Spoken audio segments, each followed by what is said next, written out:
Hello students, आज की class में कुछ मैं फंक्शंस के बारे में आपको बताऊंगा। फंक्शन अनऑफिशियली आपने कई बार यूज किया है, जैसे प्रिंटफ करके एक फंक्शन यूज किया था, CLR SCR करके एक फंक्शन था।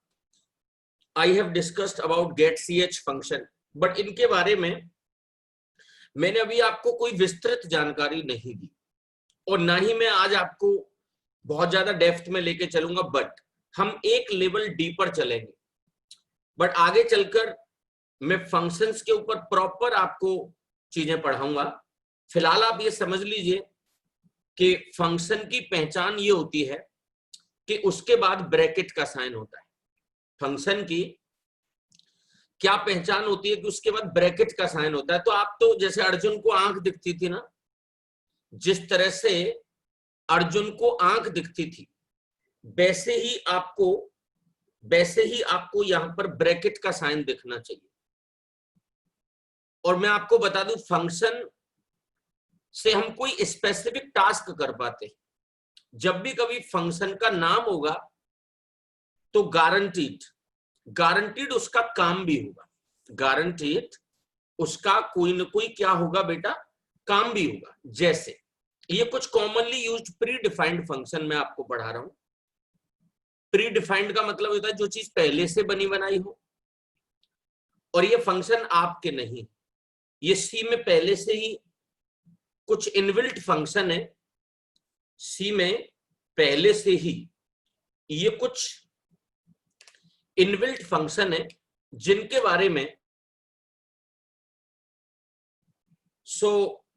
गेट सी, सबसे पहले मैं गेट सी की बात करता हूं।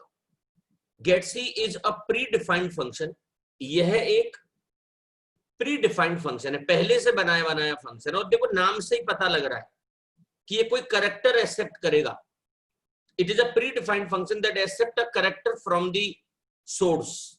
अल्टीमेटली कोई चीज कहीं से ली जाती है तो उसका हम सोर्स बताते हैं, और it comes in the stdio.h header file. और ये कौन सी हेडर फाइल में आता है? It comes in the stdio.h header file. Her function किसी न किसी हेडर फाइल का होगा। ऐसे ही मैं आपको एक फंक्शन और बताऊंगा जो इसके जस्ट अपोजिट है।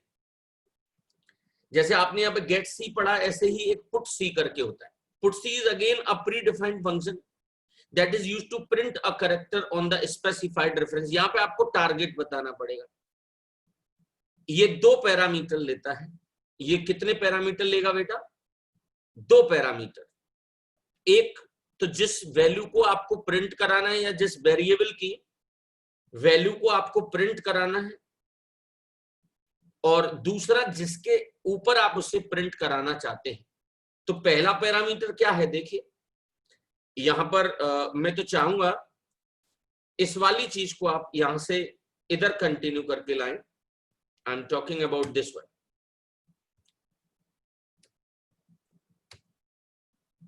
It always take 2 parameter. वो कौन कौन से? वेरिएबल का नाम, जिसकी वैल्यू को आप प्रिंट करवाना चाहते हैं, और दूसरा वो टारगेट ऑफ द प्लेस, जहां पर ये वैल्यू आपकी क्या होगी? प्रिंट होगी।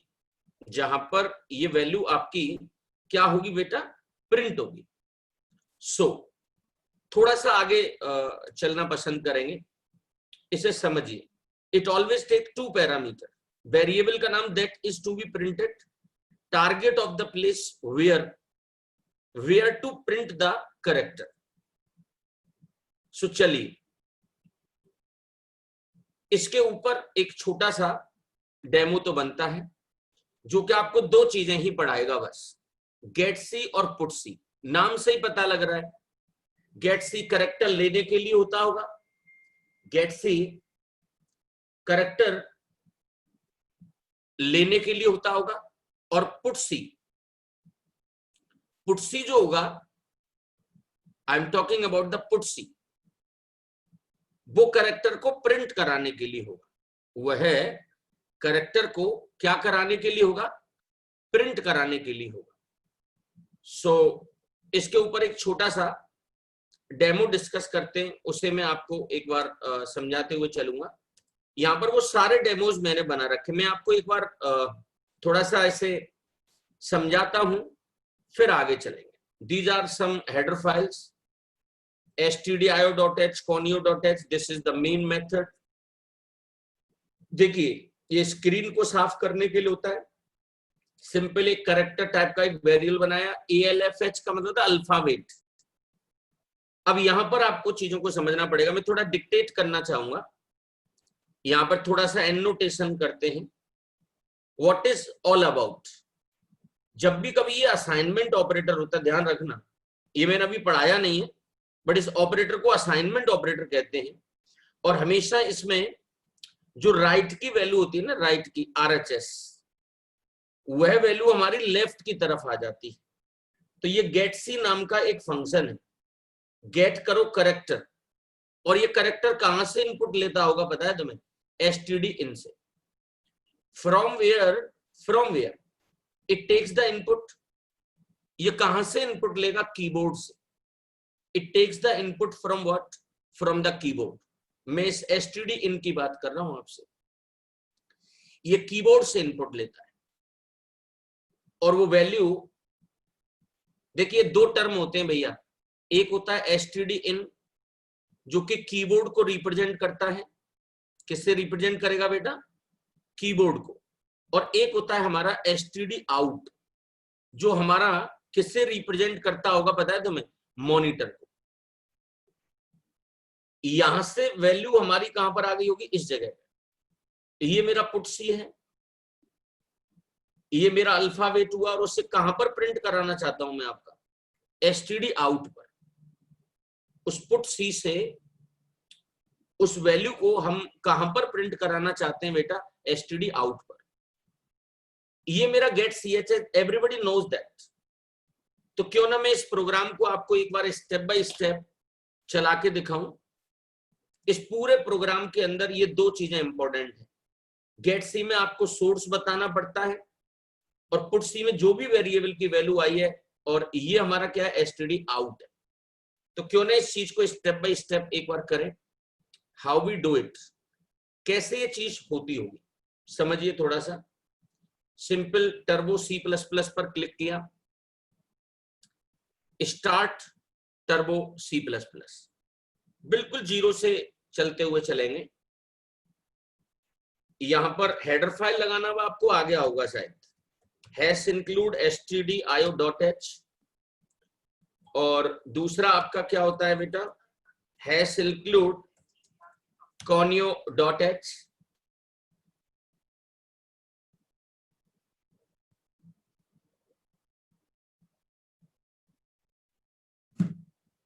void main।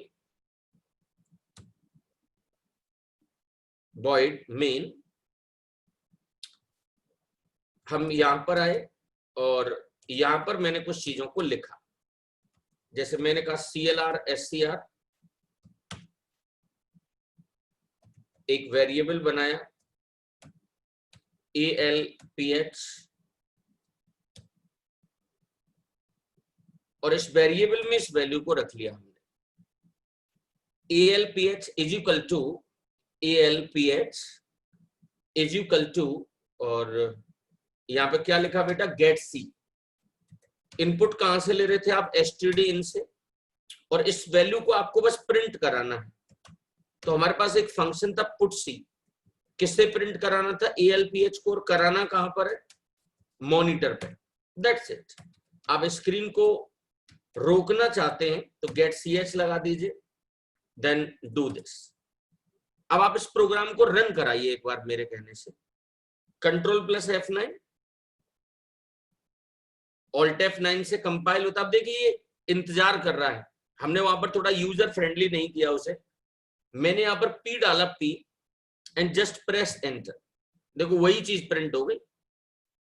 आप चाहें तो यहां पर एक मैसेज प्रिंट करा सकते थे, printf लिख दीजिए, यहां पे लिख दो भाई प्लीज एंटर अ कैरेक्टर, चाहो तो /n लगा दो। ये न्यू लाइन कैरेक्टर में ऑफिशियली आपको पढ़ाऊंगा आगे चल के, बट जो कर्जर है ना वो नीचे आने लगेगा हमारा, फिर से आप कंट्रोल प्लस F9 करो, देखिए मैसेज आ रहा भैया, please enter a character, please enter a character.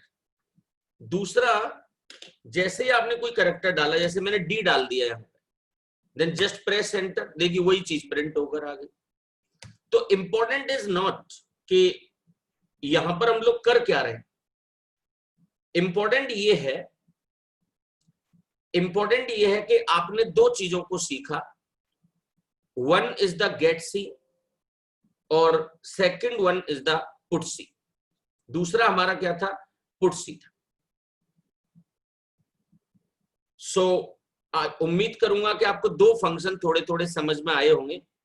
Gate सी से प्लीज, ये फंक्शंस आपको आने चाहिए ग्रामेटिकल।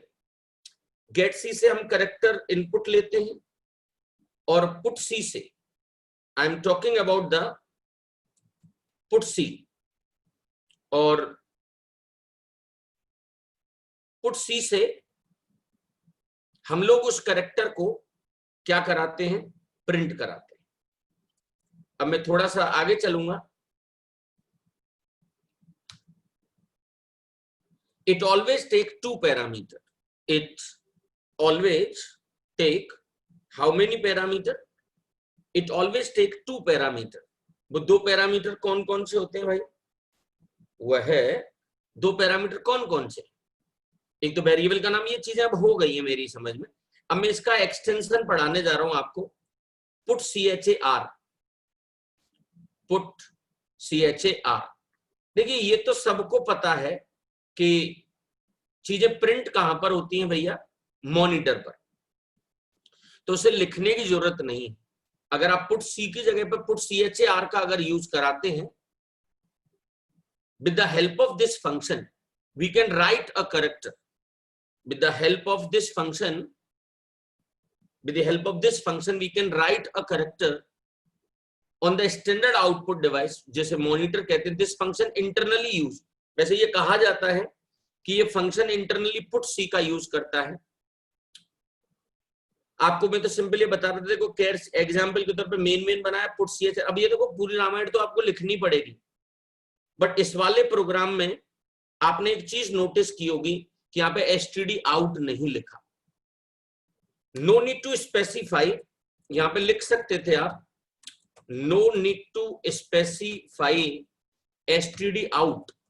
यहां पर आपको std आउट लिखने की जरूरत नहीं पड़ती। यहां पर आपको क्या लिखने की जरूरत नहीं पड़ेगी, std आउट। तो मेरी समझ में पुट सी से जो पुट CHAR है, पुट सी से जो पुट CHAR है, वो मेरी समझ में ज्यादा इफेक्टिव हुआ। वह है मेरी समझ में क्या हुआ होगा बेटा, ज्यादा इफेक्टिव हुआ। अब देखिए थोड़ा सा आगे चलते हैं, और ऐसे मेरे पास बहुत सारे फंक्शन होंगे, नाम से ही पता लग जाएगा भैया।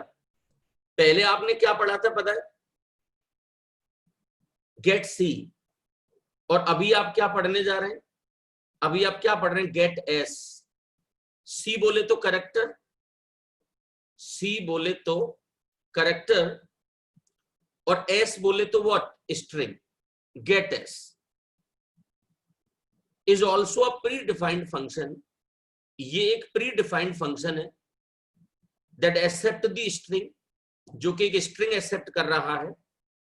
और ये कौन सी हेडर फाइल को बिलोंग करता है पता है तुम्हें, यह कौन सी हेडर फाइल को बिलोंग करता है, और उस हेडर फाइल का नाम है stdio.h हेडर फाइल।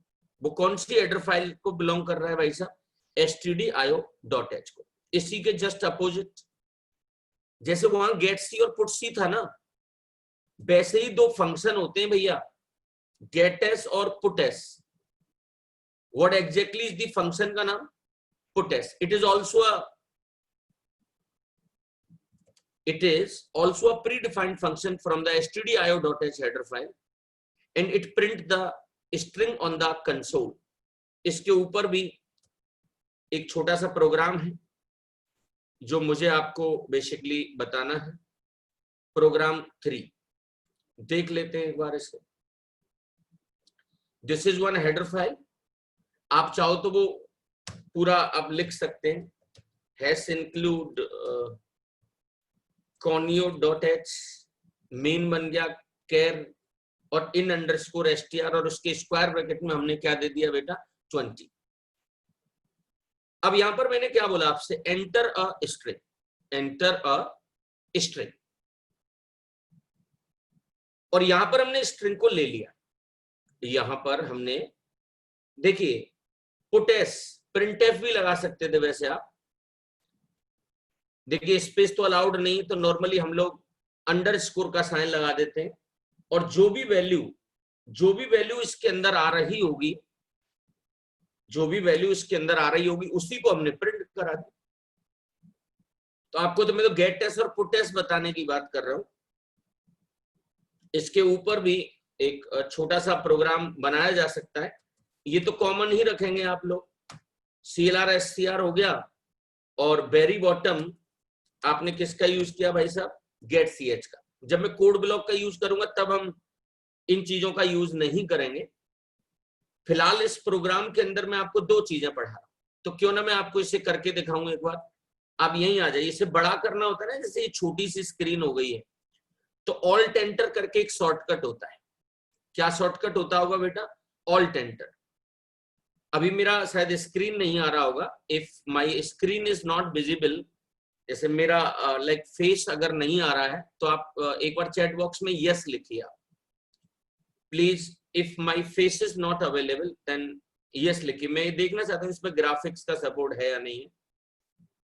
सो यहां पर आप आइए एक बार, राइट, ये सारी चीजें बीच की मैंने डिलीट कर दी, और हम यहां पर आए और हमने एक वेरिएबल बना लिया नेम, और इसका साइज कितना रख लिया 20, क्योंकि करेक्टर में तो एक समय पर एक ही करेक्टर आता है ना भाई, तो यहां पर आपने साइज कितना ले लिया 20। फिर आपने लिख दिया पुटेस लिख दो, प्रिंटफ लिख दो, जो आपको आदत हो। यहां पे बोला मैंने भाई साहब please enter your name, /n लगा दिया, पुट सेमीकोलन, और यहां पर हमने क्या लिखा भाई, गेट एस, और यहां पे नाम में वैल्यू ले ली, किस में वैल्यू ले ली, नाम में, और यहां पर आए पुट एस, और इसी नाम को आपने क्या करा दिया, प्रिंट करा दिया। अब ये मैसेज इतना यूजर फ्रेंडली तो नहीं होगा, इसे मैंने रन कराया,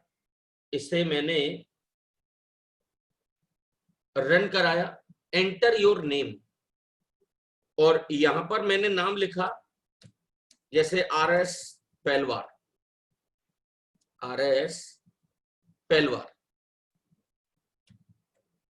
एंटर प्रेस किया। देखिए आंसर आ रहा है कि नहीं आ रहा है बताइए, दैट्स इट। सो इस पूरे प्रोग्राम में मैं आपको सिंपल गेटेस और पुटेस सिखाना चाहता हूं, बस। क्या सिखाना चाह रहा हूं भाई साहब, गेटेस और पुटेस का यूज आपको बेसिकली बताना चाहता हूं। उम्मीद करूंगा ये पॉइंट आपको थोड़ा बहुत समझ में आया होगा। अभी मैंने आपको देखा जाए तो बातों ही बातों में आपको मैंने 5 फंक्शन पढ़ा दिए, gate C, put C, gets, puts,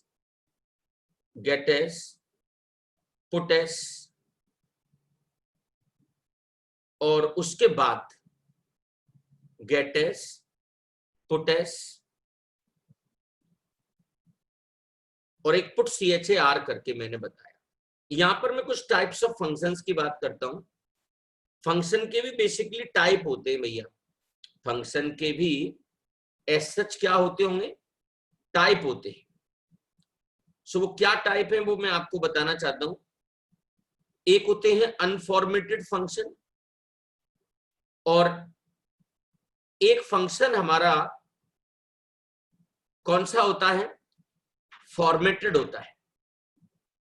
one is unformatted और second one is known as what, formatted. इनके बारे में थोड़ा सा समझते हुए चलते हैं। अनफॉर्मेटेड फंक्शन के बारे में आपको पहले मैं बताऊंगा। जिसका कोई फॉर्मेट ना हो, कुछ भी लिखो आप, उसे या तो कैरेक्टर मानेगा वो, और या फिर उसे टेक्स्ट मानेगा। फॉर्मेटेड फंक्शन में हर चीज अलग होती है, कैरेक्टर अलग होगा, इंटीजर अलग होगा, उसका टाइप आप बताएंगे। बट मैं आपको ये विश्वास दिलाना चाहता हूं, जो अनफॉर्मेटेड फंक्शन होते हैं, चाहे भले ही आप उसमें इंटीजर की वैल्यू लिखो भैया, चाहे भले ही आप उसमें इंटीजर की वैल्यू लिखें, बट उसको समझा टेक्स्ट ही जाएगा, क्योंकि फॉर्मेट ही नहीं बता रहे आप उसके अंदर। तो ऐसे बहुत सारे फंक्शन आते हैं, जो गेट सी, पुट सी, अनजाने में आपने जो फंक्शन पढ़े हैं ना भैया, वो सारे फंक्शन अनफॉर्मेटेड पढ़े हैं। गेट एस, पुट एस, ये गेट सी एच भी मैं तुम्हारे सामने लगाता ही रहता था, पुट सी एच, और भी कुछ फंक्शन है जो मैंने आपको अभी इसमें नहीं पढ़ाए। मैंने आपको वो फंक्शन अभी नहीं पढ़ाए। फॉर्मेटेड फंक्शन को सीखना, फॉर्मेटेड फंक्शन को सीखना बड़ा सरल होता है। हर वो फंक्शन जिसके बाद एफ लगा हो, हर वो फंक्शन जिसके बाद क्या लगा हो, जिसके बाद एफ लगा हो, वो फॉर्मेटेड फंक्शन होता है। मैं इनके बारे में विस्तार से आपको बताऊंगा। यहां पर एक हेडिंग लिखिए, format string, format specifier, conversion character. Format बताने के लिए हमारे पास एक टर्म होता है बेटा, which is known as the format specifier. कौन सा टर्म होता होगा? Format specifier. In C language, we have some format string to specify the format of the data to process, like %C। देखिए, फॉर्मेट स्पेसिफायर की ये पहचान होती है, फॉर्मेट स्पेसिफायर की ये पहचान होती है कि उसकी शुरुआत जो होगी वो परसेंट से होती है। किससे होती होगी बेटा? परसेंट से। %C, %S, ये छोटा छोटा होता है। आइडियली आपको इन्हें छोटा लिखना चाहिए, %C, और कोई गैप नहीं होता। %S, जैसे A फॉर एप्पल होता है, C फॉर कैरेक्टर हो गया। %D, जिनका बेस 10 होता है, जिनका क्या होता है? Base 10। %I, %F, %F is for what? Float. %F is for what? Float. So ये कुछ कहानी तो मैंने आपको इसमें समझाई। LD बोले तो long decimal, long float, this is hexadecimal, unsigned integer, octal के लिए %O, ये %P जो है वो पॉइंटर करके एक टर्म होता है, आगे चल के आपको कभी इसके बारे में बताऊंगा। और एक टर्म हमारा ये है M% का साइन, ये नॉर्मली आपको एड्रेस की बातें करता है, एड्रेस ऑफ ऑपरेटर। ये नॉर्मली आपसे किसकी बात करेगा भैया? एड्रेस की बात करेगा। आई am talking about the address of operator, address of operator. तो चलिए, इसके ऊपर एक छोटा सा थोड़ा फॉर्मेट बताने के लिए, ये रटे तो नहीं जा सकते, बट मैंने जो रेड की हो ना, रेड, %C, %D और %F, अगर आपने इतने भी सीख लिए ना, then it is more than enough. तो इसके ऊपर एक छोटा सा आप प्रोग्राम देख लीजिए, जिससे आपको थोड़ी सी समझ होगी कि कब कौन सा हमें यूज करना चाहिए। ये प्रोग्राम है which is very much interesting. Hash include stdio.h, यहां पे लगा दीजिए आप, हैश इंक्लूड conio.h, मेन बना, CLR SCR वगैरह लगा सकते हैं, गेट ch, ये वेरिएबल को डिक्लेयर किया, ये नाम के लिए हो गया। अब यहाँ पे चाहो तो आप इसे थोड़ा यूजर फ्रेंडली करो, जैसे मैं इसे यहां से हटा ही रहा हूं। पहले हमने बनाया नाम के लिए, फिर बनाया हमने एज के लिए, ये वेरिएबल ही तो डिक्लेयर कर रहे हैं। और यहां पर आपने बना दिया केयर जेंडर। आपको जेंडर भी लेना है तो वो मेल, M फॉर मेल और F फॉर फीमेल, ऐसे करके ले लेंगे, ऐसे करके ले लेंगे इसे। तो यहां पर क्रम कुछ भी हो सकता है, इसका क्रम कुछ भी हो सकता है। जैसे मैंने कहा enter your name, enter your name, उसके बाद हमने फिर क्या लिया उसका, एंटर योर एज, और बाद में उसका हमने क्या लिया, जेंडर। और जेंडर में यहां पर फिर आपको क्या लिखना, देखिए अभी ये अनऑफिशियल है भाई, ये सबसे पहले तो अपने वेरिएबल डिक्लेयर किए, 21 ही क्यों रखा, 20 रख लेते, इसका ट्विस्ट तो बाद में बताऊंगा। ये करेक्टर कम लेता है, एक करेक्टर क्यों कम लेता है, ये बाद का विषय। यहां पर एज ले ली, बट देखिए जैसे मैं आपको अगर इनवाइट करूं प्लीज कि आप मेरे घर आइए, घर आइए, और आपने अगर मेरा घर ही नहीं देखा है तो गड़बड़ हो जाएगी ना, आप आ ही नहीं पाएंगे। तो आपको मुझे अपना एड्रेस बताना पड़ेगा। तो जब भी कभी हम इनपुट लेते हैं बाया स्कैनर तो एड्रेस बताते हैं। तो जो एम्परसेंड का साइन है ना भैया,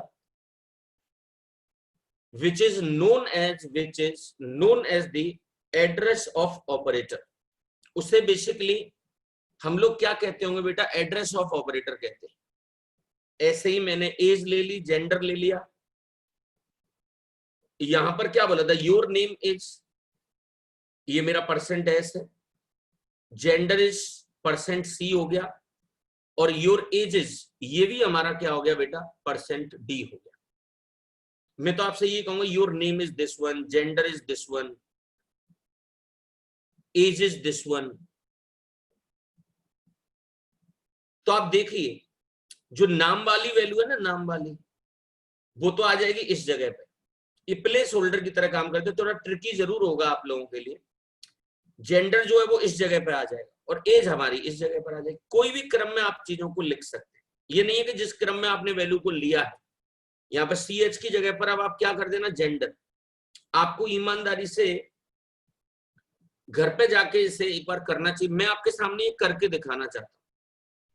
देखिए इसी प्रोग्राम को अगर मैं कोड ब्लॉक पर बनाता, मैंने ये पढ़ा भी दिया होगा आपको, आप मेरे पुराने वीडियोस जरूर एक बार देखें, वो सारे वीडियोस आपको कहाँ मिलेंगे वो मैं आपको बता दूंगा। बट एक जिस तरह से turbo C plus plus ID होती है, वैसे एक आईडी है मेरे पास कोड ब्लॉक करके, I have one ID which is known as the code block. हम कोड ब्लॉक पर आए,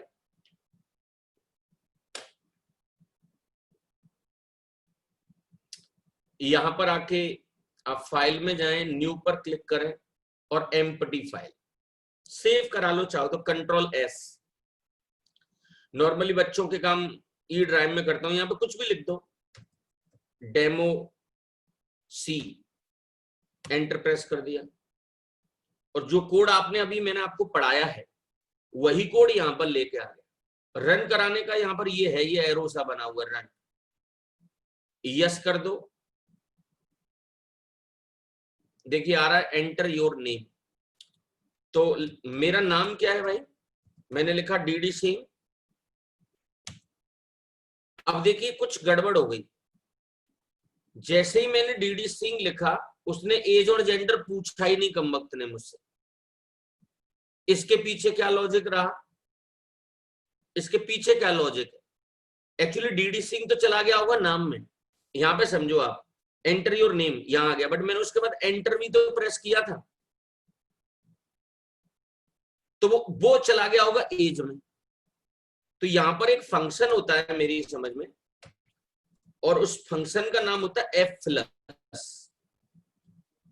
अब ये भी फंक्शन किसी हेडर फाइल में होता होगा शायद, एफ प्लस किया मैंने, फिर से रन कराया इसे, जैसे CLR SCR से यूजर की स्क्रीन साफ होती है ना, वैसे ही एफ प्लस से अंदर की बफर मेमोरी साफ हो जाती है। जैसे मैंने एक नाम लिखा यहाँ पर फतेशी, एंटर प्रेस करिए, again it is not showing. तो अभी तो इसका सॉल्यूशन एफ प्लस अभी काम नहीं कर रहा है शायद, यहाँ पे एक बार और लगाने दीजिए मुझे, F plus,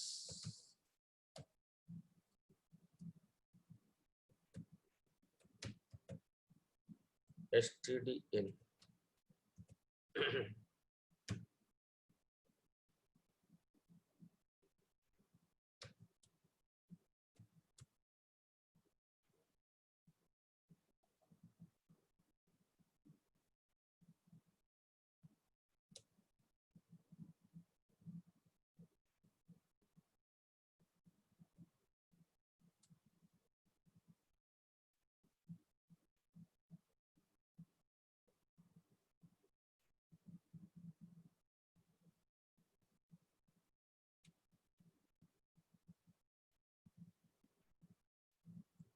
F plus, again F plus का यूज किया है। रन कराइए इसे एक बार, लेट मी चेक।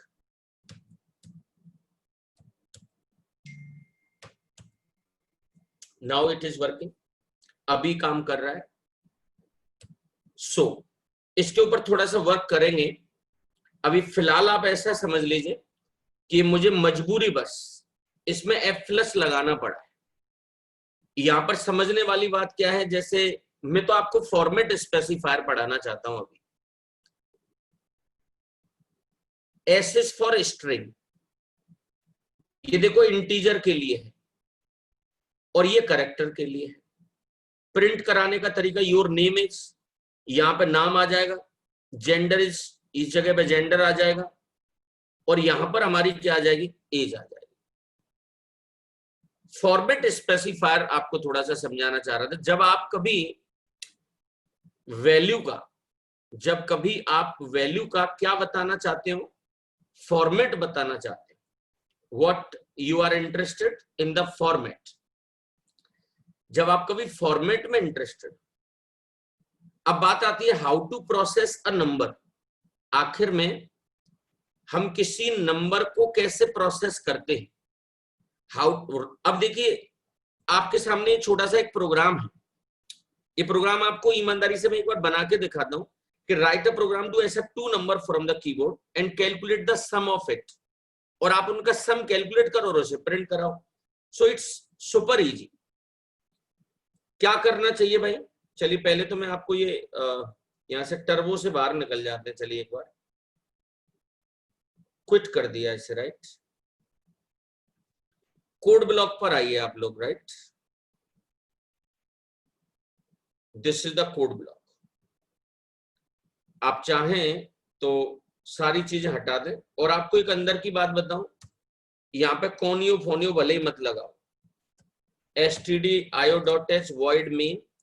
देखिए मैं टीचर हूं, मुझे चीजें रट गई हैं, राइट, याद हो गई हैं। ऐसे में यहाँ पर आके बता सकता हूं आपको सारी चीजें, राइट। कैसे, वो एक बार देख लेते हैं।